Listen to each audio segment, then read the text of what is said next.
zero tolerancë ndaj krimit organizuar. Zero tolerancë. Ata do të kenë atë fat që kanë patur bandat në vitet 2008, 2005, 2013. Kudo që do, sot ata janë të lirë. Sot, Suel Çela bën ligjin në lagjin e tij.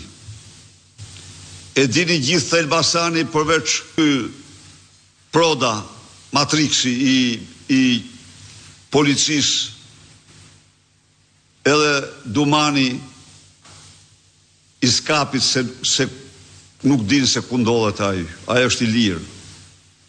Altin Hajri është i lirë. Dhe kërcënon njerëzit rrugëve. Troplini drejton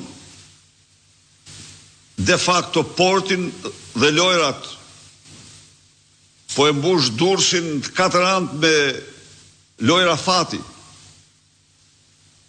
që ndanë të ardhurat me Partinë Socialiste dhe Edi Ramën. Bajrët,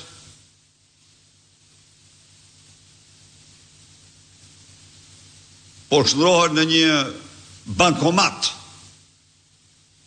për shpërndarjen e narko-eurove sipas ligjit të bandës.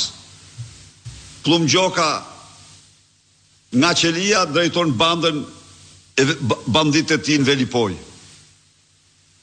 Ta harrojnë. Mbi ta do rëndoi të mërshëm krimi elektoral, ta mbajnë më mirë. Përveç krimeve tjera, vepra merrën kriminale do u konsiderohet pas vrasjes krimi elektoral.